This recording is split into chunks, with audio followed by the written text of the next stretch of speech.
solamente que se aumente la tarifa de retención, sino que también se bajan las bases de retención en la fuente. Entonces muchos más van a aparecer o van a terminar pagando adicional. Eso sobre todo aplica a microempresas y pequeñas empresas.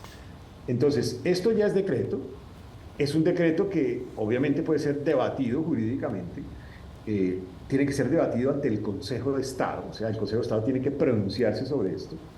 Es cierto que legalmente el gobierno puede hacer y tomar esa decisión, lo que pasa es que todos los gobiernos tenían muchísimo cuidado en estas decisiones porque sabían que afectaban el sector productivo, pero el gobierno pues seguramente va a ser demandado el decreto ante el Consejo de Estado, pero mientras tanto tiene sustento legal. Y ese sustento legal significa que lo puede aplicar. Yo espero que el Consejo de Estado se pronuncie muy rápidamente, porque de verdad aquí primero hay pues una acción casi que lesiva contra el sector productivo, en donde los pagos terminan siendo significativamente altos, por un lado.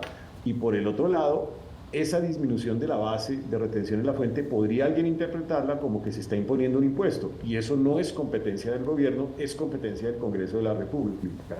Y finalmente, porque esto tiene implicaciones severas sobre la economía, en materia fiscal y en materia productiva y empresarial.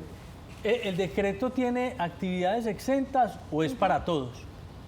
No, porque este es un decreto que aplica a todas las actividades que históricamente han pagado impuestos de renta. Entonces, todos aquellos que pagamos como empresas impuestos de renta, pues entramos dentro del decreto.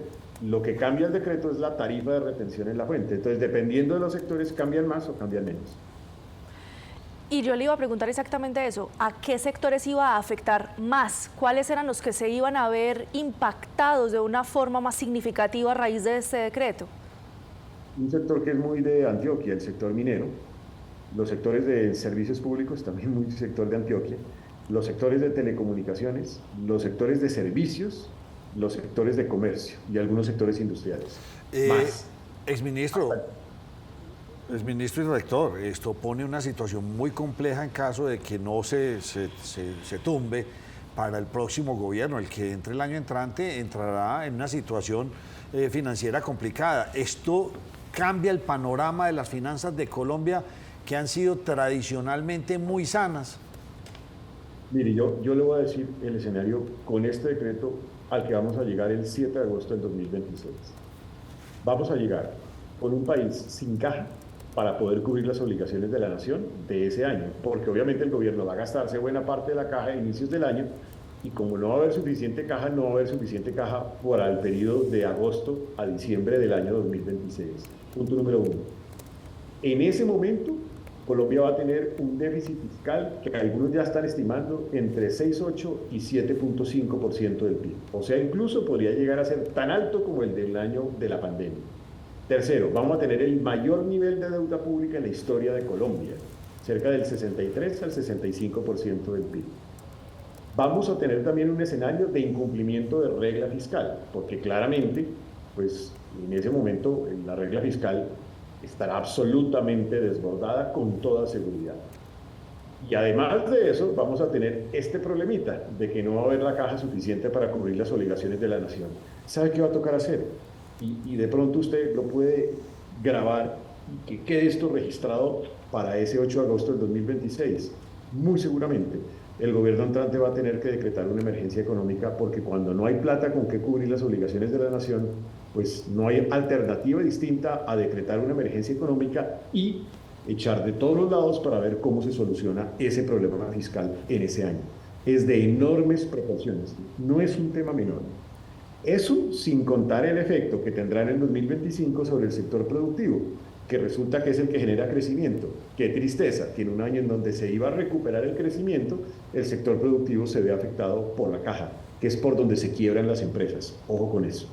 Allá iba mi pregunta. ¿Qué tanto va a impactar esto la caja del sector productivo?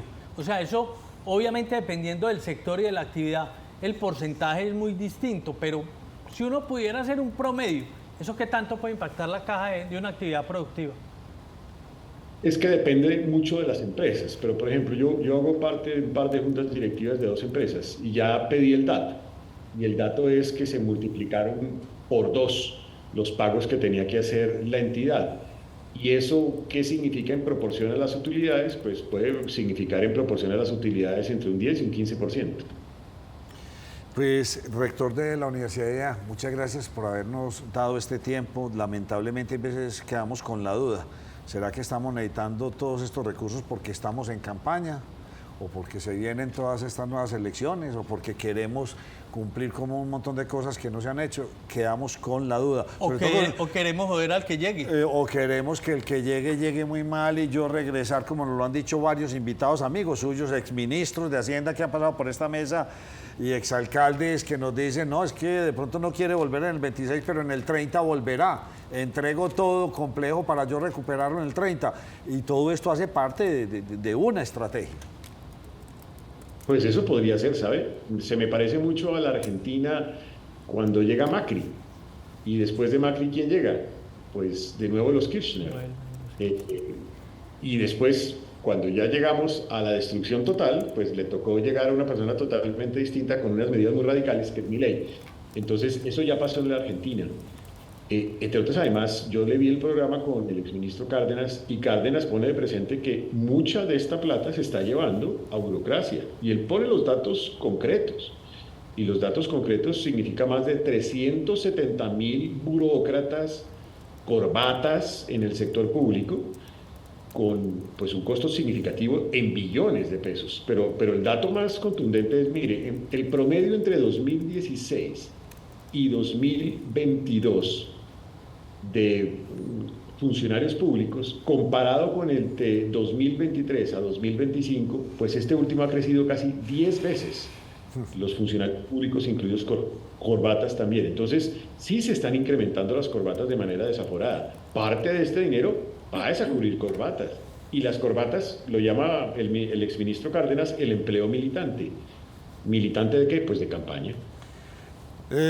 Quedamos pensando, vienen nubarrones fuertes para la economía colombiana. Doctor José Manuel Restrepo, gracias por habernos acompañado.